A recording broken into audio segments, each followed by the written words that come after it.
चलिए आज के लेक्चर में हम लोग ऑर्गेनिक में आगे देखेंगे।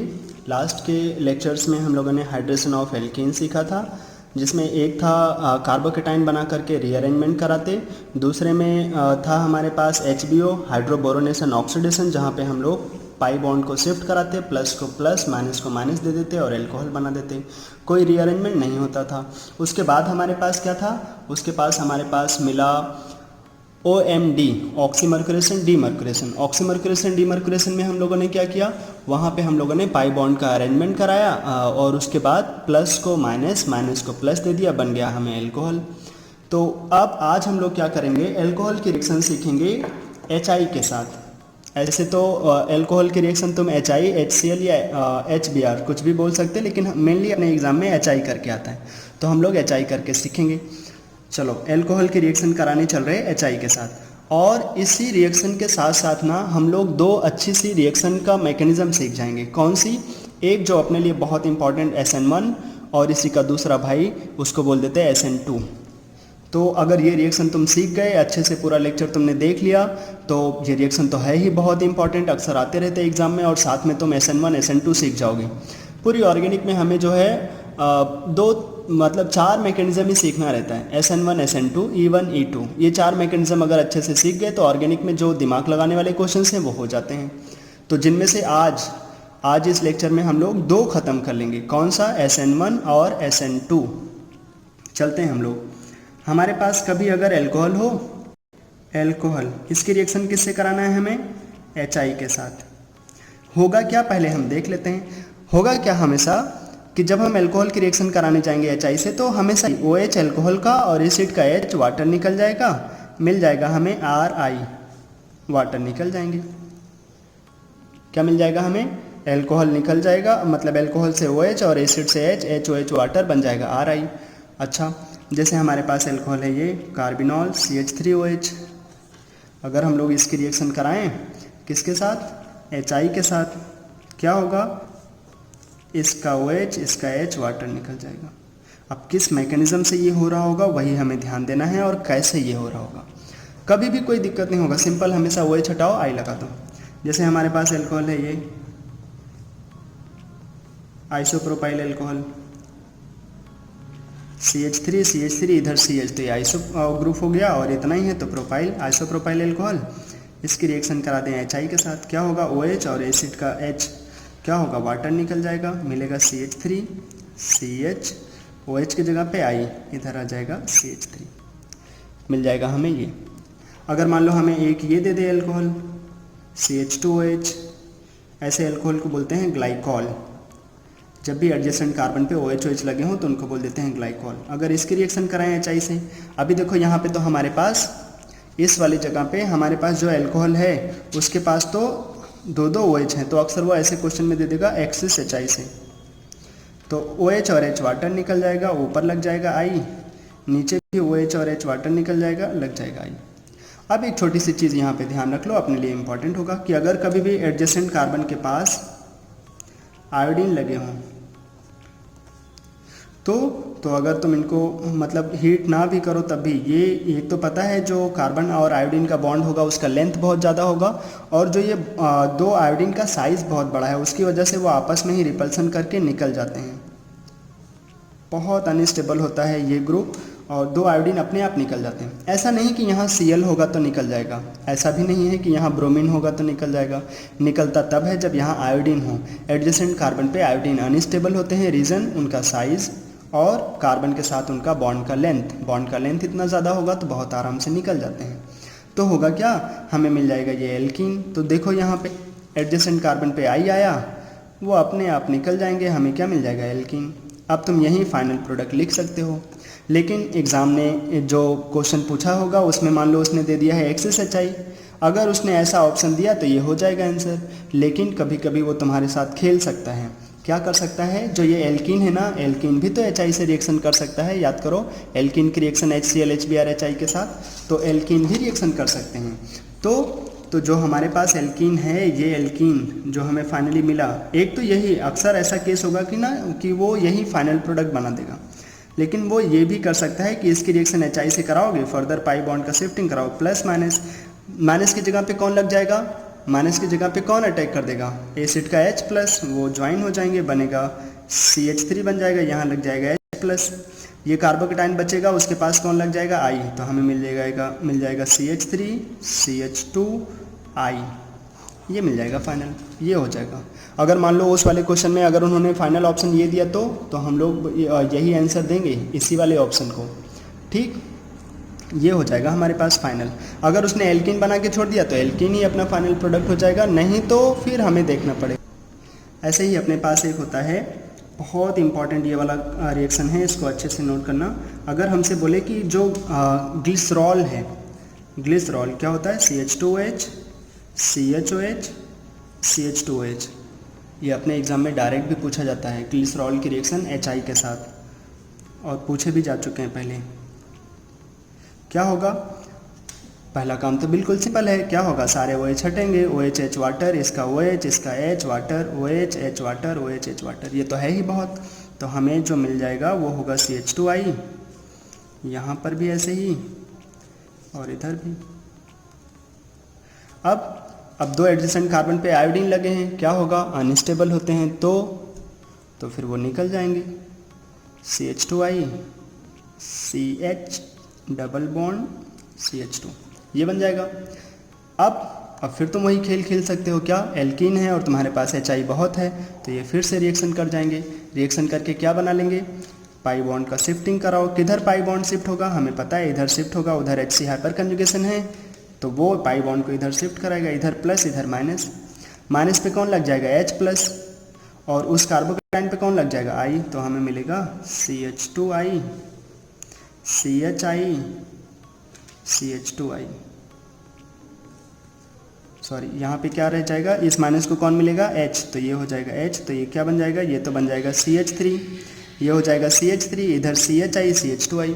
अब सोचो एक ही कार्बन पे दो आयोडीन, ये दोनों, ये तो CH3 हो गया भाई, यहाँ पे CH2 माइनस था, उसे H मिल जाएगा CH3, ये CHI ये CH2I, एडजेसेंट कार्बन पे फिर से आयोडीन आ गए, फिर क्या होगा, फिर वो अपने आप निकल जाएंगे, तो हमें क्या मिल जाएगा, CH2 डबल बॉन्ड CH और इधर CH3, क्या बन गया, ये बन गया CH3 CH double bond CH2, ये बन गया प्रोपीन, प्रोपीन। बहुत इंपॉर्टेंट है, ग्लिसरॉल का रिएक्शन कराएं एक्सेस HI से, तो जो अपने पास प्रोडक्ट बनेगा वो क्या होगा, तो प्रोडक्ट होगा प्रोपीन, याद रखते हैं लोग, ग्लिसरॉल विथ एक्सेस HI।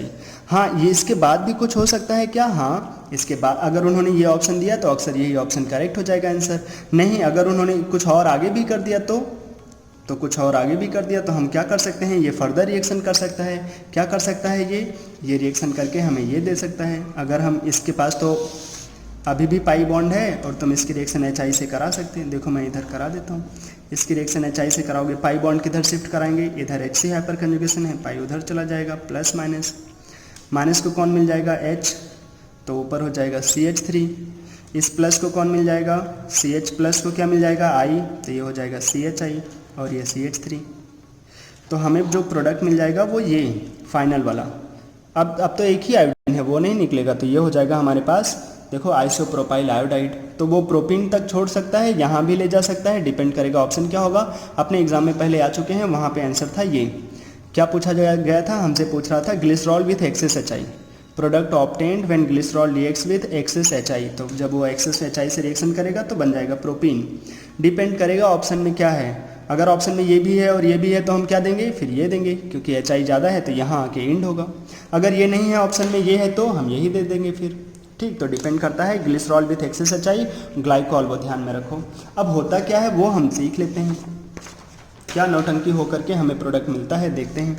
हमारे पास जब हम लोग रिएक्शन कराने जाते हैं, इस एल्कोहल का मैकेनिज्म सीखने चल रहे हैं, मैकेनिज्म में हमें एल्कोहल की रिएक्शन HI से कराने चल रहे हैं।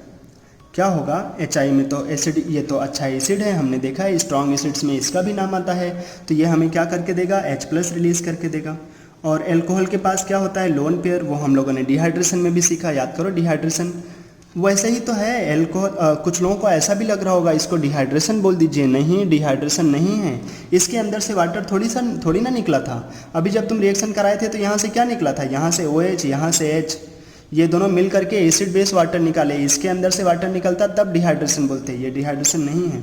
एसिड से H मिलेगा, ठीक है, इसके पास लोन पेयर है, हाँ वो लोन पेयर क्या करेगा, H प्लस को दे देगा, क्या बन जाएगा RO, ये बन जाएगा। अब इसके आगे वाली ही कहानी तुम्हें ध्यान से सुनना चाहिए।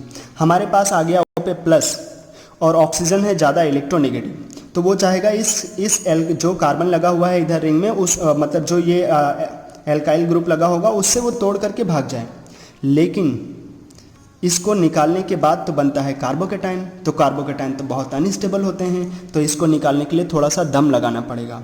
तो जब हम लोग पढ़ते थे रिएक्शन कंसनट्रेटेड H2SO4 से, तो उस टाइम पे होता था डिहाइड्रेटिंग एजेंट, वो डिहाइड्रेटिंग एजेंट इसको निकाल लेता था ज़बरदस्ती, क्योंकि वो डिहाइड्रेटिंग एजेंट था, वो वाटर को यहाँ से निकाल के ही रहता था। लेकिन अभी हमारे पास डिहाइड्रेटिंग एजेंट नहीं है, हमारे पास एसिड है बस। तो एसिड है तो उसने एसिड वाला काम कर दिया, उसने H प्लस दे दिया, लेकिन इसको निकालने का काम वो नहीं कर पाता है। इसी वजह से यहाँ पे इसके बाद दो तरीके से रिएक्शन होता है। एक तरीका ये कि मान लो अगर ये निकल जाता तो क्या बनता, कार्बोकेटाइन। अगर कार्बोकेटाइन बहुत स्टेबल होगा तो अपने आप निकल जाएगा, मतलब अगर मान लो यहाँ पे कार्बोकेटाइन जो वाटर निकलने के बाद अगर ये वाटर निकलेगा तो बनेगा कार्बोकेटाइन वाटर निकलने के बाद। अगर कार्बोकेटाइन बहुत स्टेबल है, मतलब निकलने के बाद ही, रीअरेंजमेंट के बाद नहीं, जैसे वो निकला और निकलने के बाद ही कार्बोकेटाइन बहुत ज़्यादा स्टेबल हुआ, मतलब कार्बोकेटाइन ऐसा हुआ कि वो टर्सरी है या फिर रेजोनेंस से स्टेबलाइज है, तो अपने आप कार्बोकेटाइन निकल जाएगा। अगर कार्बोकेटाइन बहुत ज़्यादा स्टेबल होगा तो कार्बोकेटाइन अपने आप निकल जाएगा। उसके बाद यहाँ पे जो I माइनस होगा वो आकर के लग जाएगा। इस वाले स्टेप को ही बोल देते हैं, इस वाले स्टेप को ध्यान से देखना, ये वाले स्टेप को। यहाँ पे क्या हुआ ये ध्यान रखो, इस वाटर को कौन निकाल रहा है, कोई नहीं, ये इस R के ऊपर डिपेंड करता है। अगर इसके पास प्लस आना आसान है, अगर उसका कार्बोकेटाइन बनना आसान है तो वाटर निकल जाएगा, कार्बोकेटाइन बन जाएगा और अपने आप कार्बोकेटाइन बन जाएगा। मतलब इसमें कोई और आकर के अटैक नहीं करेगा, ये अपने आप वाटर निकाल देगा, तो ये हो जाएगा यूनिमोलिकुलर। मतलब इसको यूनिमोलिकुलर बोलेंगे क्योंकि अपने आप निकाल देगा। क्यों? क्योंकि कार्बोकेटाइन ज़्यादा स्टेबल है तो अपने आप वो वाटर निकाल देगा, कार्बोकेटाइन बना लेगा। और क्या एलिमिनेशन नहीं हो रहा है इस रिएक्शन में? देखो क्या हो रहा है, OH की जगह पे क्या आ रहा है, I, सब्सटीट्यूशन हो रहा है। इसीलिए इस वाली रिएक्शन के मैकेनिज्म को बोलते हैं, जब हम इस वाले प्रोसेस से होके जाएंगे तो इसको बोलेंगे यूनिमोलिकुलर न्यूक्लियोफिलिक। I माइनस कैसा काम करेगा, I माइनस मतलब उसके पास लोन पेयर होगा, वो कार्बोकेटाइन को दे देगा, तो ये lone pair donor, lone pair donors are Lewis base. Lewis base को ही हम लोग ऑर्गेनिक में क्या बोल देते हैं, न्यूक्लियोफाइल, तो इसको बोलेंगे न्यूक्लियोफाइल, वो जाकर के इसके साथ लग जाएगा। तो मैकेनिज्म, अगर कार्बोकेटाइन बहुत ज़्यादा स्टेबल हुआ, हमेशा ध्यान रखो, तो ये वाले स्टेप की जो मैकेनिज्म होगी उसको हम बोलेंगे अपने आप वाटर निकल गया तो यूनिमोलिकुलर। बाद में सब्सटीट्यूशन हुआ इसलिए S करके, यूनिमोलिकुलर न्यूक्लियोफिलिक सब्सटीट्यूशन रिएक्शन। जब भी कार्बोकेटाइन बहुत ज़्यादा स्टेबल होगा अपने आप कार्बोकेटाइन बन जाएगा, I माइनस उसके साथ आके लग जाएगा, और मैकेनिज्म का नाम क्या बोलेंगे, यूनिमोलिकुलर न्यूक्लियोफिलिक सब्सटीट्यूशन रिएक्शन। लेकिन अगर कार्बोकेटाइन ज़्यादा स्टेबल हो ही ना, कार्बोकेटाइन कब ज़्यादा स्टेबल होगा, बिल्कुल गारंटी है, ध्यान रखो, या तो वो रेजोनेंस से स्टेबलाइज हो रहा हो या फिर टर्सरी हो। अपने मन से नहीं समझना है कि हमें तो लग रहा है ये ज़्यादा स्टेबल होगा तो निकाल देते हैं, नहीं, तुम्हें चेक करना होगा कि क्या वो टर्सरी है, क्या वो रेजोनेंस स्टेबलाइज है। अगर ऐसा होगा तो वो अपने आप निकाल देगा वाटर को, कार्बोकेटाइन बना लेगा, फिर I माइनस के साथ कंबाइन हो जाएगा। इसीलिए उसको देखो, OH हटा, I लगा तो सब्सटीट्यूशन हो गया। और जो ये वाला स्टेप, इधर से ही तो कार्बोकेटाइन बन रहा है, इसलिए इसी को स्लो स्टेप बोलेंगे और यहीं से मैकेनिज्म का नाम दे देंगे। अल्टीमेटली सब्सटीट्यूशन हुआ है इसलिए सब्सटीट्यूशन, और जब स्लो स्टेप हुआ तो उसमें एक ही मॉलिक्यूल इन्वॉल्व हुआ इसलिए यूनिमोलिकुलर न्यूक्लियोफिलिक सब्सटीट्यूशन। जब भी SN1 की बात आएगी ना, हमेशा ध्यान रखना कार्बोकेटाइन की स्टेबिलिटी की बात चल रही होगी, ठीक, क्योंकि SN1 होता ही ऐसे है। अगर कार्बोकेटाइन बहुत ज़्यादा स्टेबल निकलेगा, कभी भी कोई ग्रुप निकालने के बाद अगर कार्बोकेटाइन बहुत ज़्यादा स्टेबल होगा तो बोलेंगे SN1 बहुत फास्ट होगा वहाँ पे। अच्छा, ऊपर अगर मान लो ये कार्बोकेटाइन बहुत ज़्यादा स्टेबल ना होता, मान लो ये प्राइमरी होता या सेकेंडरी होता, रेजोनेंस नहीं कर पाता बेचारा, टर्सरी होता ही ना, ये अगर ये प्राइमरी होता या सेकेंडरी होता तो क्या होगा, तब तो ये निकलना ही नहीं चाहेगा, वो चिल्ला रहा होगा वाटर नहीं निकलो नहीं। तो अगर हमारे पास कार्बोकेटाइन आ गया तो हम बहुत अनस्टेबल होंगे और हम नहीं चाहते कि तुम निकल करके जाओ। तो जब अगर वो बहुत स्टेबल होता तो निकल जाता, नहीं स्टेबल होगा तो फिर रोएगा, वो नहीं निकलेगा वहाँ से। अगर वो वहाँ से नहीं निकल रहा है तो उसको ज़बरदस्ती निकाला जाएगा, धक्का देकर निकाला जाएगा। कौन निकालेगा उसको, वो I माइनस। H प्लस तो आके लग गया था। अब अगर वो नहीं निकल रहा होगा, वाटर नहीं निकल रहा होगा, अगर वाटर अपने आप कब निकलेगा, जब वो ज़्यादा स्टेबल होगा। अगर वो नहीं निकल रहा है तो I माइनस आएंगे और इस R से बोलेंगे ठीक है, अगर तुम ज़्यादा स्टेबल नहीं हो तो ठीक है, तुम ऐसे ही रहो, हम आ रहे हैं, हम तुम्हारे साथ पीछे से आकर के ऐड हो जाएंगे, वाटर को निकाल देना। उस टाइम पे कार्बोकेटाइन नहीं बनता तो क्या होता है, वाटर निकल जाएगा, हमें क्या मिलेगा, फिर हमें मिल जाएगा RI। लेकिन ऐसा होने में दो लोग, मतलब इस वाले स्टेप में कितने लोग आ जाएंगे, दो लोग। कोई कार्बोकेटाइन बना क्या, नहीं, बस I माइनस इसके पास अप्रोच करेगा, वाटर निकाल देगा। लेकिन ऐसा काम कब होगा, जब हमारे पास R कैसा होगा, मतलब जो R होगा वो प्राइमरी हो या सेकेंडरी हो। जब कार्बोकेटाइन बहुत ज़्यादा स्टेबल होगा तो वो इस वाली मैकेनिज्म को फॉलो करना चाहेगा, ध्यान देना। अगर ऐसा नहीं हुआ तो वो आएगा ही नहीं, वो तब क्यों, क्योंकि वो मॉलिक्यूल में जैसे O पे प्लस आएगा वो निकाल देगा, ये R बोलेगा भागो तुम, क्योंकि तुम्हारे भागने से जो कार्बोकेटाइन बन रहा है वो बहुत स्टेबल है, तो बना लेगा वो, और बनाने के बाद I माइनस के साथ कंबाइन हो जाएगा। लेकिन अगर वो नहीं निकल रहा होगा, कब नहीं निकलेगा, जब वो प्राइमरी या सेकेंडरी होगा, तो I माइनस उसकी तरफ अप्रोच करेंगे, वाटर को निकालेंगे और फिर जा करके लग जाएगा। इस वाले स्टेप में कितने लोग आ जाएंगे, दो, इसीलिए इसको बोलते हैं बाईमोलिकुलर। अल्टीमेटली सब्स्टिट्यूशन ही हुआ, इसलिए बाईमोलिकुलर न्यूक्लियोफिलिक सब्स्टिट्यूशन। ये वाली रिएक्शन हो गई SN2 और ये वाली रिएक्शन हो गई SN1। तो जो हम लोग एल्कोहल की रिएक्शन HI से करा रहे हैं, कब होगा SN1, कब होगा SN2, थोड़ा सा तो समझ में आ रहा है। SN1 कब होने वाला होगा, जब कार्बोकेटाइन बहुत स्टेबल होगा, और SN2 कब होगा, SN2 तब होगा जब हमारे पास कार्बोकेटाइन स्टेबल ना हो, तो I माइनस अटैक करके इसको निकालेंगे। I minus as a nucleophile काम करेगा, इस R के पास अटैक करेगा, R के पास अटैक करेगा, हाँ, क्योंकि उधर ही प्लस आना चाहेगा तो उधर ही जाके कंबाइन हो जाएगा, वाटर को निकाल देगा। और इसमें दो लोग इन्वॉल्व हो जाएंगे, इसलिए SN2 बाईमोलिकुलर न्यूक्लियोफिलिक सब्स्टिट्यूशन, और इसमें SN1 समझ में आना चाहिए, जब भी कार्बोकेटाइन स्टेबल होंगे तो SN1 हो जाएगा, नहीं तो SN2 की तरफ अप्रोच कर जाएंगे। ठीक, अब इसी से रिलेटेड हम लोग क्वेश्चन कर लेते हैं, तो ये चीज़ हमें समझ में आने लगी थोड़ा थोड़ा कि SN2 कब होगा आसानी से और कब होगा SN1 आराम से। अच्छा, अभी हम इसी मैकेनिज्म के लिए HI के लिए ही देख रहे हैं ऐसे तो SN1 SN2 में बहुत सारी चीज़ें हैं। ठीक, आओ हमारे पास अगर बोल दिया जाए जैसे ये है CH3OH, ये एग्ज़ाम के लिए बहुत इंपॉर्टेंट है। रिएक्शन का प्रोडक्ट लिखना तो आसान है, OH हटाओ I लगा दो, हमसे पूछता है मैकेनिज्म तो बताओ, तो कैसे बताएंगे, आओ आप लिखते हैं CH3O को तो वो लोन पेयर दे देगा, H प्लस आएगा उसको ऑक्सीजन लोन पेयर दे देगा, ये बन जाएगा। अब देखो क्या यहाँ से इसके निकलने से कार्बोकेटाइन बहुत स्टेबल होगा, नहीं, ये तो CH3 प्लस है, ये तो बहुत ज़्यादा स्टेबल नहीं होगा। अगर ये स्टेबल नहीं होगा तो फिर जो अगला स्टेप होगा, पहले तो यही हो जाएगा, लेकिन अगले स्टेप में क्या होगा, I माइनस आके अटैक करेंगे, इसको निकालेंगे। क्यों, क्योंकि ये निकलना ही नहीं चाह रहा होगा, वाटर निकलना, ये बोलेगा नहीं वाटर तुम नहीं निकलो, क्योंकि हम तो बहुत अनस्टेबल हैं। तो अगर वो नहीं निकल रहा होगा तो I माइनस अटैक करके धक्के मार के निकालेंगे। इस स्टेप को क्या बोल रहे होंगे, SN2, फिर लग जाएगा CH3I और बन जाएगा वाटर, हम मिल जाएगा CH3I और वाटर। किस मैकेनिज्म से, वो तो हमें पहले ही पता था, OH हट जाएगा I लग जाएगा, लेकिन किस मैकेनिज्म से, SN2 bimolecular nucleophilic substitution mechanism से। अच्छा, अगर हमारे पास ये होता CH3CH2OH और इसकी रिएक्शन कराते HI के साथ, चलो दिमाग लगाओ क्या होगा। सबसे पहला काम, ये तो CH3CH2O के पास लोन पेयर होगा, वो H प्लस को दे देगा, ये तो आराम से हो जाएगा। इसके बाद वाला ही स्टेप अपने लिए ध्यान देने लायक है। अब देखो क्या यहाँ पे कार्बोकेटाइन बहुत ज़्यादा स्टेबल है, कब बहुत ज़्यादा स्टेबल मानेंगे, जब वो टर्सरी हो या फिर रेजोनेंस से स्टेबलाइज हो रहा हो। तो क्या यहाँ कार्बोकेटाइन बहुत ज़्यादा स्टेबल है, नहीं, तो क्या होगा, फिर वो वाटर को नहीं निकलने देगा, फिर क्या होगा, फिर I माइनस आएगा, बोलेगा ठीक है तुम वाटर को निकालो, हम तुरंत तुम्हारे पीछे आके लग जाएंगे, तुम्हारे पास कार्बोकेटाइन बनेगा ही नहीं। और इसी को तो बोलेंगे, अब इसमें दो लोग इन्वॉल्व हो जाएंगे, एक वो और एक I माइनस, इसीलिए हम लोग इसको बोल रहे होंगे bimolecular nucleophilic substitution reaction, CH3CH2I और हमारे पास वाटर बन जाएगा अलग से। कैसी मैकेनिज्म, SN2, तो हमें तो मिल जाएगा यहाँ पे I प्लस वाटर। मैकेनिज्म हमें बोलना आना चाहिए SN2, क्यों SN2 हो रहा है वो हमें समझ में आना चाहिए। अगर मान लो हमें ये दे देता आइसोप्रोपाइल अल्कोहल, इसकी रिएक्शन HI के साथ, अब क्या होगा, ऑक्सीजन फिर से वही लोन पेयर दे देगा। अगर वो लोन पेयर दिया तो हमारे पास बन जाएगा ये, इसको ऐसे दिखा देते, ऑक्सीजन ने लोन पेयर दिया, इस पे आ गया प्लस। अब देखो जब ये निकलेगा तो यहाँ आएगा कार्बोकेटाइन, लेकिन कार्बोकेटाइन क्या वो टर्सरी है, नहीं, यहाँ पे तो जब वो निकलेगा तब तो उसके पास तो 2 ही कार्बन होंगे, ये अभी भी टर्सरी नहीं है, तो क्या अपने आप निकलने देगा? नहीं। तो क्या होगा, I माइनस आके इधर अप्रोच करेगा, इसको निकालेगा, और जब वो निकल जाएगा तो हमें क्या मिल जाएगा, I लग जाएगा इस कार्बन के पास, वाटर बन जाएंगे। अपने आप क्यों नहीं निकला? क्योंकि यहाँ कार्बोकेटाइन बहुत ज़्यादा स्टेबल नहीं है। कब हम मानेंगे बहुत ज़्यादा स्टेबल होगा? जब वो टर्सरी होगा या फिर रेजोनेंस स्टेबलाइज, तभी जा करके हम अपने आप वाटर निकालेंगे, नहीं तो नहीं निकालेंगे। तो यहाँ पे क्या होगा, वाटर निकलेगा तो, लेकिन I माइनस के अटैक से, इसीलिए इसको बोलेंगे SN2।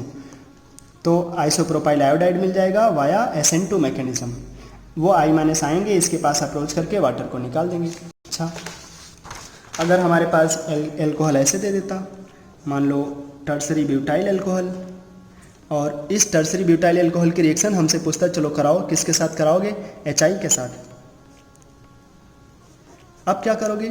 अब फिर वही काम करना होगा हमें, क्या कि हमारे पास एल्कोहल है तो उसको लोन पेयर दिलाओ, एल्कोहल लोन पेयर दे देगा, किसको? H+ को। तो अगर ये एल्कोहल H+ को लोन पेयर दे देंगे तो O पे आ जाएगा प्लस चार्ज। अब क्या होगा, अब सोचो, क्या इसके निकलने की वजह से कार्बोकेटाइन बहुत ज़्यादा स्टेबल होगा? हाँ, क्यों? क्योंकि वो तो टर्सरी है।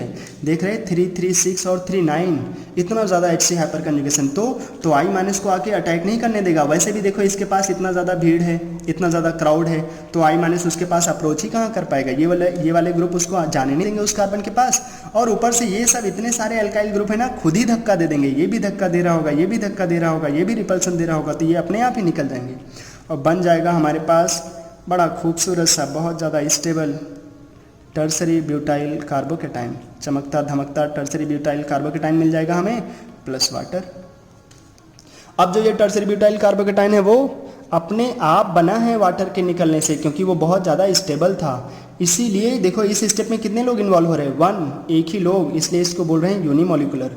सब्स्टिट्यूशन का नाम क्यों बोल रहे हैं? क्योंकि अल्टीमेटली तो हमें पता है OH हट के I लगेगा, सब्स्टिट्यूशन ही हो रहा है। अब यहाँ पे कार्बोकेटाइन बना और हमें पता है कार्बोकेटाइन क्या रीअरेंज होगा यहाँ पे? नहीं। क्यों? क्योंकि कार्बोकेटाइन बना ही इसी कंडीशन पे है, क्योंकि वो ज़्यादा स्टेबल था, तो ये ऐसे ही रहेगा। और अब क्या होगा, वहीं पे आके I माइनस चिपक जाएंगे, हमें मिल जाएगा ये।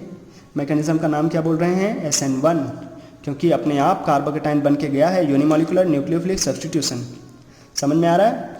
अच्छा, अगर हमारे पास मान लो ये दे देता बेंजीन रिंग, ये बहुत ज़्यादा इंपॉर्टेंट केसेस हैं, बाहर CH2OH, और इसकी रिएक्शन कराता है HI के साथ। अब क्या होगा, अब अगर तुम्हारे पास CH2OH है, अब तुम HI से कराओगे। अगर तुम्हें प्रोडक्ट लिखना है तो तुम आराम से लिख सकते हो, OH हटाओ I लगाओ। एल्कोहल में ऐसे ही होता है, लेकिन ध्यान रखो ये बहुत इंपॉर्टेंट हो जाएंगे जब हम पढ़ेंगे ईथर विथ HI, इसलिए इनको तुम्हें अच्छे से सीखना चाहिए। एल्कोहल विथ HI बहुत ज़्यादा इंपॉर्टेंट है ये।